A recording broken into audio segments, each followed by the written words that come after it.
Mes racines, je pense que c'est la terre. Je suis issue d'une famille d'agriculteurs, ouais, mais enfin, du côté maternel. Donc, dans mes racines, il y a la terre, vraiment. C'est quelque chose auquel je fais référence chaque jour, quoi. Enfin, c'est quelque chose qui... J'ai un... Comment dire? J'ai un contact avec la terre chaque jour, d'une manière ou d'une autre. Euh, donc, ouais. Dans mes racines, il y a ça, je pense que c'est essentiel. Je suis une terrienne, vraiment proche de la nature, proche de la terre. Dans mes racines, il y a quoi d'autre? Il y a des valeurs qui m'ont été inculquées, mes convictions. Des valeurs qui m'ont été inculquées depuis que je suis petite. Mes convictions. Et puis, ouais, des valeurs de citoyenneté qui sont importantes pour moi. Mais sinon, mes origines, du côté de ma famille maternelle, ils sont issus du Périgord, d'Auvergne. Et du côté de mon père, c'est de la région parisienne, de la Bretagne et de l'Espagne. Voilà. Mes grands-parents avaient une ferme, hein, ils étaient agriculteurs. Donc mes grands-parents, ils auraient 100 ans aujourd'hui. Hein. Donc eux, ils avaient une ferme, ils étaient polyagriculteurs, ils avaient des vaches, ils avaient de la vigne, des poules, etc. Ils avaient du terrain, ils avaient 7 hectares en Dordogne. Donc une belle propriété, c'est une ferme, quoi. Voilà. Et puis quand ils étaient en fin de vie, mes parents, ma mère et mon beau-père ont souhaité à cette époque-là, en tout cas, aller vivre là-bas. Parce que il y avait des bâtiments, donc ils ont retapé une partie du bâtiment. Ça leur a pris un temps fou. Et aujourd'hui, ils sont plus vieux et il y a encore de l'espace à entretenir. Et mon frère, qui à un moment donné a été producteur de canards, est venu vivre sur cette ferme aussi. Donc il y avait de l'espace pour chacun, hein, pas de souci là-dessus. Donc en fait, tout le monde a construit son projet finalement de vie sur cet espace qui existait. Alors oui, bien entendu, c'était la ferme ancestrale, quoi. Enfin, même mes arrière-grands-parents vivaient dans cette ferme déjà, donc effectivement, elle est chargée, voilà. Et du coup, tout le monde a voulu y faire sa vie. Effectivement, il y avait des granges, il y avait plein de choses à entretenir, quoi. Et ils passent leur vie à ça. Et s'ils n'avaient pas eu ça, ils auraient fait leur vie autrement. Et sûrement que leur vie, elle aurait été différente. Et selon moi, peut-être plus en accord avec ce qu'ils souhaitaient. C'est pour ça que... Alors après, voilà, c'est délicat, hein, quand il y a des fermes comme ça qui sont transmises de génération en génération. Les générations suivantes, ça leur ajoute de la lourdeur dans la décision à prendre de dire je continue, j'arrête. Ça met une pression monstrueuse, quoi. Mais c'est pour ça que je dis que les biens matériels, ça peut donner un élan à une vie qui aurait été tout autre si ça n'avait pas existé, quoi. C'est pour ça que... Et enlever de la liberté. Enlever une liberté de choix, quoi. Parce qu'à un moment donné, on se sent tiraillé, peut-être un peu obligé. Et quand c'est des grands bâtiments comme ça, avec tellement de terrain à entretenir, ça devient de l'esclavagisme, quoi. Voilà. C'est par rapport à ça aussi que je me suis fait que j'ai construit aussi ma vision de ces biens matériels, quoi. Enfin, en tout cas, moi, je le vois comme ça.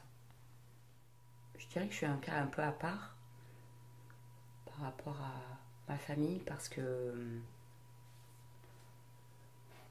bon, je suis très proche, je suis très proche de ma mère.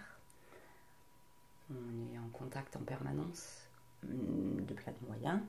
Donc en se voyant, en se téléphonant, on se texte tout le temps, etc. Donc je suis très proche d'elle. On est à la fois très indépendante et en fusion encore. Et ici, j'ai plus de 50 ans et elle a plus de 70 ans. On est toujours en fusion, tout en étant très libres chacune dans nos vies. Et je trouve ça assez fabuleux. Donc ça, c'est très important pour moi. Et puis aussi parce que mes parents se sont séparés quand j'avais 8 ans. Et ma mère s'est remariée, donc assez rapidement, avec mon beau-père actuel, donc. Et mon beau-père m'a adoptée. Donc on appelle ça une adoption simple, puisqu'il m'a adoptée avec l'accord de mon père. C'est pour ça qu'aujourd'hui je porte les deux noms. Hein, donc on est passé devant le tribunal pour valider cette adoption. Donc mon beau-père m'a adoptée avec l'accord de mon père. Et ce qui fait que c'est pour ça aujourd'hui que j'ai un nom composé. Je porte à la fois le nom de mon père et le nom de mon beau-père. Donc c'est une très belle histoire, enfin voilà, de générosité à la fois de mon père et de mon beau-père. Parce que c'était quand même assez fabuleux que mon père accepte que mon beau-père m'adopte. Donc finalement, de cette séparation qui est forcément assez douloureuse, hein, quand nos parents se séparent, c'est pas forcément quelque chose d'agréable. Finalement, au bout du compte et au fil des années, c'est devenu une très belle histoire, quoi. Voilà. Et mon père et mon beau-père, avec bien entendu ma mère et ma belle-mère, puisque mon père de son côté a retrouvé une compagne, se rencontraient régulièrement, pouvaient passer des week-ends ensemble. Donc nous, on était au milieu là, je dis nous avec mon frère, et du coup c'est au bout du compte une très belle histoire, assez singulière finalement, c'est rare, pleine d'amour et de générosité de chacun, quoi. Voilà. Donc ça fait partie de mes attaches familiales, quoi. Voilà, c'est quelque chose de forcément qui me caractérise, je me suis construite avec ce schéma-là, et mon regard aujourd'hui est aussi fonction de ce schéma-là, quoi, bien entendu, quoi. Voilà. Et qu'est-ce que tu peux nous dire encore sur tes parents? Ma mère, bien sûr. Quelqu'un d'extrêmement généreux. Voilà, d'à l'écoute, d'hyper ouvert, d'hyper compréhensif. Mon beau-père aussi, qui m'a adoptée. Quelqu'un qui,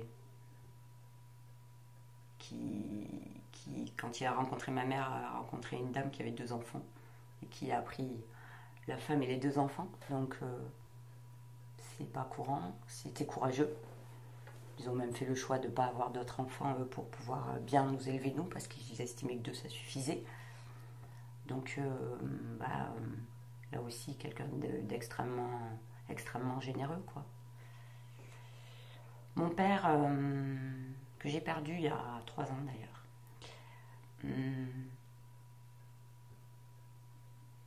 Mon père,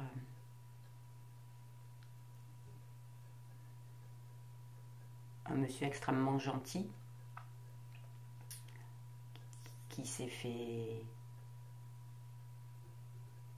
bouffer et qui se fait manger par son entourage, et qui, par rapport à ses enfants, donc à mon frère et moi, a été peu présent ou ne savait pas trop comment l'être. Pas qu'il ne nous aimait pas ou qu'il était indifférent, mais qu'il n'était pas capable de s'occuper d'enfants. Ma belle-mère, donc la compagne de mon père, quelqu'un qui nous a accueillis avec générosité aussi, quoi. Voilà. Toi, quel enfant tu étais? Quel enfant j'étais? ouais, je crois que ce qui me caractérise, et c'est toujours le cas, j'ai toujours été une enfant. Je suis quelqu'un de très gai, qui voit toujours les choses du bon côté. Quoi qu'il se passe dans la vie, j'ai l'impression que depuis que je suis toute petite, je suis happée par une espèce de force, une joie de vivre, un optimisme, malgré les difficultés parfois, hein, qui m'embarque, quoi. Depuis que je suis gamine, j'ai l'impression que je suis portée par ça. Et, ouais, et ça me quitte pas, quoi. C'est toujours présent, c'est toujours une espèce de force intérieure. Ouais, à la fois de la gaieté et de la force, quoi. Une espèce de force qui m'embarque et qui fait que depuis que je suis gamine, je suis quelqu'un d'assez déterminé. Et que je crois que je mène ma barque à peu près comme je souhaite la mener, quoi.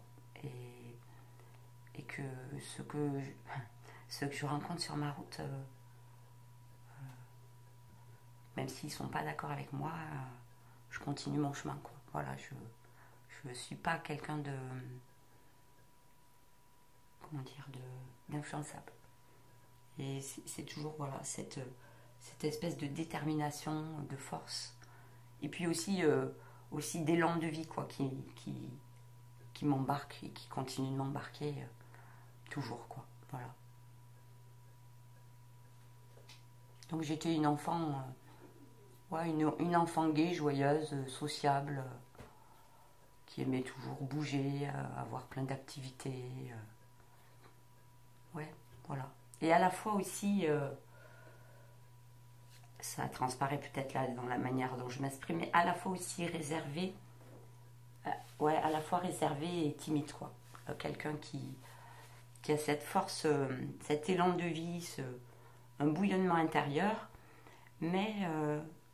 dont je ne fais pas forcément part, je ne suis pas quelqu'un d'hyper extraverti, pas du tout, au contraire. Donc, dont je ne vais pas faire part comme ça.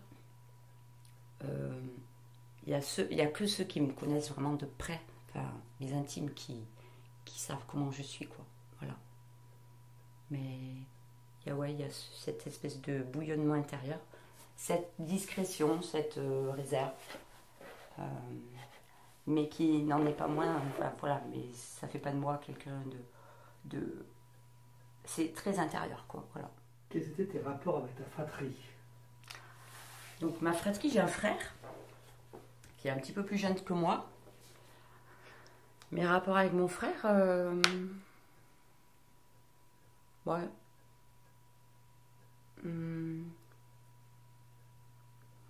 Je suis l'aînée, donc quand on était gamin, assez protectrice avec mon frère finalement, puis je pense que lui il demandait ma protection aussi. Et je jouais ce rôle-là. Donc assez protectrice. Et aussi, au fil des années, une relation avec des hauts et des bas, des moments où on est très proche et des moments où on s'éloigne, avec des désaccords. Et puis, ouais. Et puis finalement, l'éloignement, c'est curieux parce que, bon, voilà, avec des moments chaotiques ou des désaccords qui ont fait qu'il y a des moments où on se côtoyait moins, on se parlait moins. On ne vit pas à côté, hein, il vit en Dordogne, lui, donc il y a déjà la distance, on ne peut pas se voir tout le temps.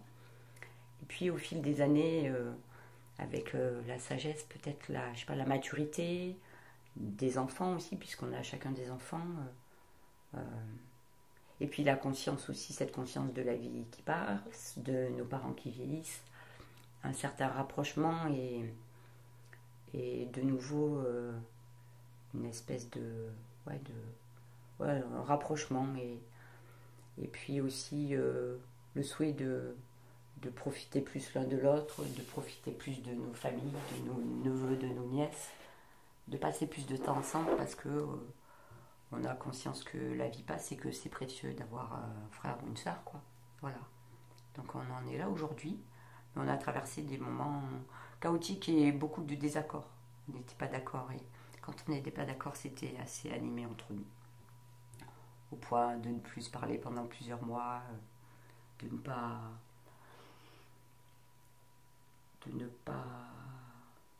accepter la position de l'autre. On a fait du chemin là-dessus tous les deux, quoi. Surtout lui. Surtout lui. Voilà. Mais beaucoup d'amour, toujours. Toujours. Ça oui. C'est mon frère, quoi. J'en ai qu'un. Et quand tu étais petite, Oui. quels étaient tes rêves?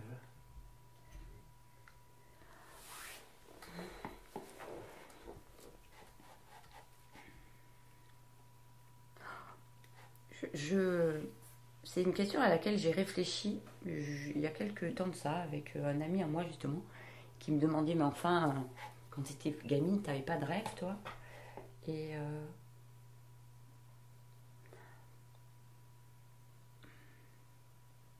alors de dire que j'avais pas de rêve, je crois pas que j'avais de rêve. En fait moi j'ai toujours eu juste l'envie d'être heureuse quoi. Voilà. Alors je sais pas si c'est un rêve ça, mais parce que j'y arrive finalement donc c'est un rêve qui est réalité on peut dire. Mais la seule chose qui m'animait quand j'étais gamine c'est d'être depuis que je suis gamine c'est ça, c'est juste d'être heureuse quoi. D'être heureuse et ouais voilà, c'est la chose que je trouve la plus importante dans la vie. Alors après on est heureux chacun avec ses réalisations personnelles, hein, ses souhaits personnels. Mais c'est ce que je dis toujours à mes enfants. C'est moi l'essentiel pour moi dans la vie, c'est d'être heureuse. Et bien sûr, on a des difficultés dans la vie, j'en ai eu, j'en aurai sûrement encore. Mais globalement, franchement, je suis heureuse, quoi. Et depuis que je suis gamine, c'est comme ça. C'est ça que je me dis. Je me suis toujours dit ça. J'avais toujours. C'était mon souhait le plus cher, d'être heureuse, quoi. Voilà. C'est des choses simples. Durant ta scolarité, quel élève tu étais?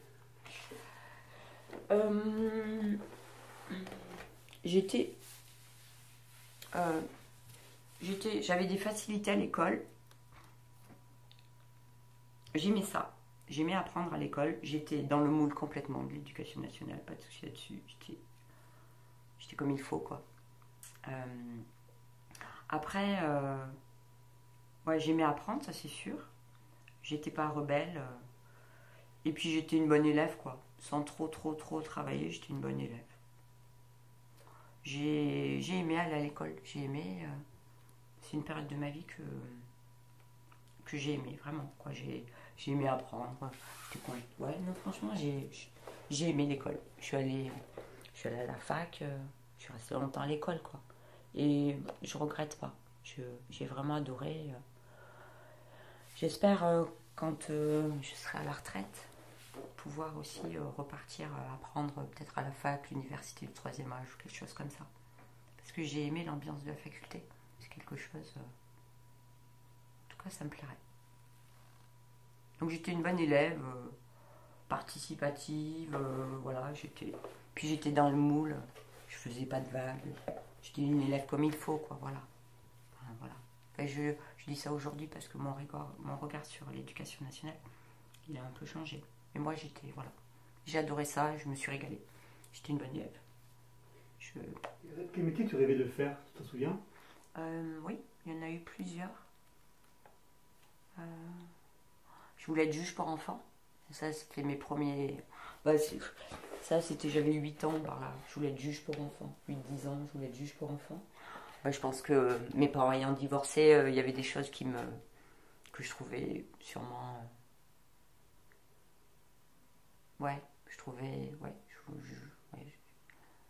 des choses sûrement que je voulais défendre, quoi. Donc juge pour enfants.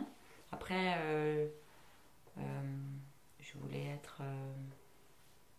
ça y est, je trouve plus le terme. Archéologue. Si je me souviens de ça. Après, à un moment donné, j'ai eu une époque aussi où je voulais m'impliquer dans la politique. peu plus... J'étais ado, je voulais devenir... j'avais envie d'être députée, je me souviens. Voilà. Une vocation politique, peut-être.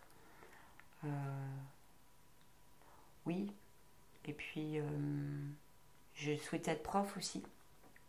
J'avais envie d'être dans l'enseignement, d'être prof. Puis je ne l'ai pas fait pour des raisons personnelles. Mais sinon, je pense que c'est probable que je sois devenue prof. Si ma vie personnelle m'avait pas fait décider autre chose, quoi. Voilà. Sinon, il y a de grandes chances que je sois devenue prof. Voilà, et puis les métiers de l'éducation spécialisée, éducateur spécialisé, ça m'aurait plu aussi. Voilà. En gros, c'est ça.